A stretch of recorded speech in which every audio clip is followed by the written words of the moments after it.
Hello everyone, welcome to my channel Mohit sir's lecture.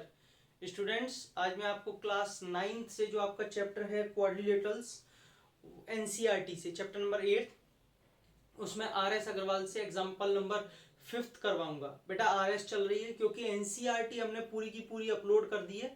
आप मेरी playlist में देख सकते हैं क्वाड्रिलेटरल्स की। ठीक है, चलिए तो क्वेश्चन बहुत ही अच्छा है, देख लेते हैं क्वेश्चन क्या कह रहा है। इन द गिवन फिगर, आपको एक फिगर दे रखा है। Point O is taken inside an equilateral quadrilateral ABCD such that OB is equals to OD।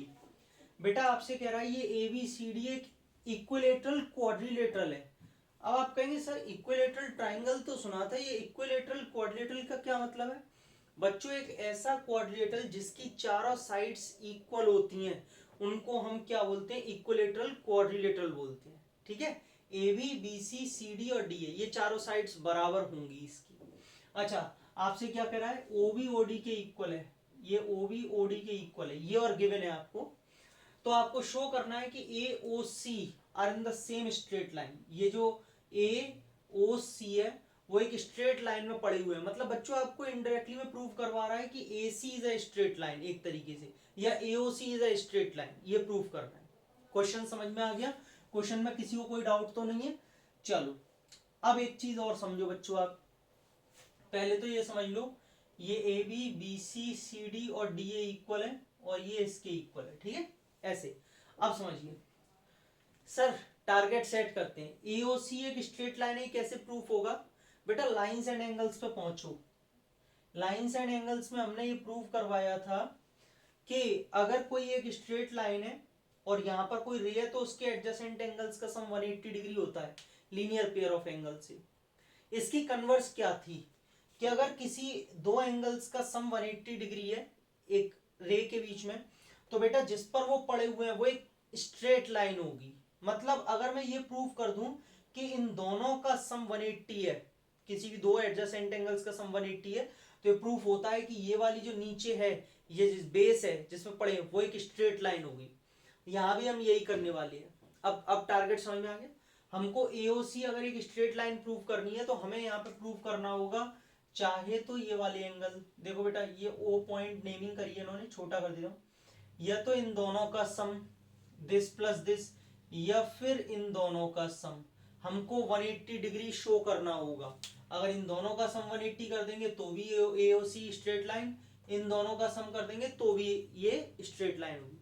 एक काम करते हैं, यहाँ पे 1 2 3 और 4 इन एंगल्स की नंबरिंग कर लेते हैं, आसानी हो जाएगी थोड़ी सी। ठीक है, चलो इतनी बात सबको क्लियर हो गई।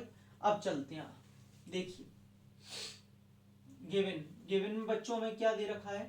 गिवन में हमें दे रखा है A B B C C D और डी ए। आप कहेंगे सर ये कहाँ दे रखा है, ये तो कहीं दिया ही नहीं है। अरे बेटा उसने इक्विलेटरल क्वाड्रिलेटरल बोला है ना, और इक्विलेटरल क्वाड्रिलेटरल भी मैंने आपको समझा दिया जिसकी चारों साइड इक्वल हो।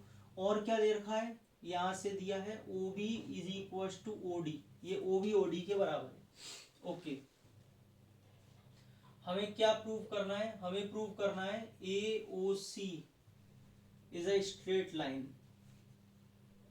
बेटा हमें प्रूव करना है ए ओ सी एक स्ट्रेट लाइन होगी। अच्छा, कंस्ट्रक्शन की तो जरूरत नहीं है, प्रूफ देखेंगे सभी बच्चे। ठीक है, देखिए मैं इन दोनों ट्राइंगल्स में ले रहा हूं, ट्राइंगल एओबी और ट्राइंगल एओडी, इन दोनों ट्राइंगल्स में लेता हूं। In triangle AOB and triangle AOD, बेटा कॉन्ग्रुएंसी लगाएंगे, देखेंगे एबी एडी के इक्वल है गिवन है। ओबी ओडी के इक्वल है, ये भी गिवन है, दे रखा है ना इक्वल। और बच्चों OA is equal to OA common, तो बेटा साइड साइड साइड से दोनों ट्राइंगल्स कॉन्ग्रुएंट, और अगर ये दोनों ट्राइंगल्स कॉन्ग्रुएंट है तो एंगल 1 एंगल 4 के इक्वल होगा। इसका मतलब इस पे भी एक डैश लग रहा है तो इस पे भी एक डैश लगाइए ताकि कंफ्यूजन ना हो, ये दोनों एंगल्स बराबर है। ठीक, ऐसे टारगेट सेट किया है। सबसे पहले आप लिखेंगे A B is equal to A D, कहां से आया? गिवन, ये ए बी ए डी के बराबर है। और इधर से O B is equal to O D, O B is equal to O D, ये भी गिवन है। और यहां से O A is equal to O A, and O A is equal to O A, कैसे, common, therefore triangle A O B is congruent to triangle A O D. समझ पा रहे हैं आप सभी, by S S S rule या congruency. A O B और A O D congruent हो गए S S S triple S से। और अगर ऐसा है तो यहाँ पे angle 1 is equal to angle 4 होगा बाय सीपीसीटी। सीपीसीटी से एंगल 1 एंगल 4 के इक्वल होगा। Corresponding parts of congruent triangles. बच्चों अब एक चीज देखिए, ये इक्वल होगा, बहुत अच्छी बात है बेटा। सिमिलरली ये वाला ट्राइंगल भी तो इसके कॉन्ग्रुएंट होगा, नहीं दिख रहा है तो देखिए ये वाला ट्राइंगल भी तो इसके कॉन्ग्रुएंट होगा। बोले कैसे, बीसी सीडी के इक्वल है, ओबी ओडी के इक्वल है, और ये वाली ओसी इस बार कॉमन आ जाएगी, तो ट्रिपल एस से सिमिलरली ये भी तो इसके कॉन्ग्रुएंट होगा, तो इधर से ही एंगल 2 एंगल 3 के इक्वल होगा। तो बेटा इस पे भी डबल डैश लगा दो, एंगल 2 पे और 3 पे, ठीक है, एंगल 2 एंगल 3। लेकिन क्या इसको हम प्रूव करें? अरे नहीं भैया, इतना बड़ा भी हमने प्रूव किया और आगे जाना है, तो बेटा हम सिमिलरली डाल सकते हैं। अगर बिल्कुल सेम है, बिल्कुल सेम वही स्टेप्स है, बिल्कुल नेमिंग बस चेंज है, तो सिमिलरली डाल के आप लिख सकते हैं एंगल 2 इज इक्वल टू, ये एक लाइन बता दीजिए, एक लाइन बता दीजिए, एक और लाइन बता दीजिए, कौन सी वाली जो मैंने आपको बताई है कि similarly triangle BOC is congruent to triangle BOC लिया ना DOC by triple S rule. ये भी बेटा ट्रिपल एस रूल से ही हो रहा है ना, बीओसी डीओसी, देखो बीओसी और डीओसी ये भी ट्रिपल एस से हो रहा है कॉन्ग्रुएंट। तो आप लास्ट में लिख सकते हैं so angle 2 is equal to angle 3 by CPCT. तो एंगल 2 एंगल 3 के इक्वल है सीपीसीटी से। इतनी बात सबको समझ में आ गई? कोई डाउट, कोई परेशानी तो नहीं है?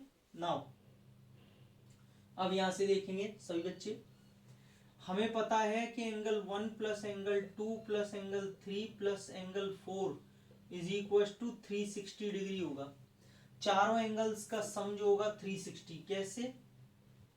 कंप्लीट एंगल बन रहा है, एंगल्स ये ऐसे लिखो, sum of all the angles around a point is 360 degree. बेटा एक पॉइंट के अराउंड सराउंडिंग में सारे जितने भी एंगल्स होते हैं उनका सम 360 डिग्री होता है। बच्चों एंगल 1 को एंगल 1 रहने दीजिए, कोई दिक्कत नहीं है। एंगल 2 को एंगल 2 रहने दीजिए, लेकिन यहां से देखिए हम एंगल 3 को क्या पुट कर सकते हैं, एंगल 3 एंगल 2 के इक्वल है, तो यहाँ पे एंगल 2 डालते हैं। एंगल 4 को क्या लिख सकते हैं, एंगल 4 एंगल 1 के इक्वल है, तो एंगल 1 डाल देंगे यहाँ पर। समझ में आ गया सबको? हमने कहां से लिखा ये बेटा, एंगल 1 और एंगल 1 ट्वाइस ऑफ एंगल 1, 2 और 2 ट्वाइस ऑफ एंगल 2। तो बच्चों यहां से 2 हमने कॉमन ले लिया, angle 1 plus angle 2 is equal to 360 degree. बेटा ये 2 से कट गया, तो एंगल 1 प्लस एंगल 2 कितना आ गया, 180। एंगल 1 प्लस एंगल 2 कितना आ गया, 180 डिग्री। और बच्चों अगर दो एडजेसेंट एंगल्स का सम 180 डिग्री है, देयरफॉर मैं लिख सकता हूं AOC is a straight line. इसका मतलब जो AOC है वो क्या है, एक स्ट्रेट लाइन है।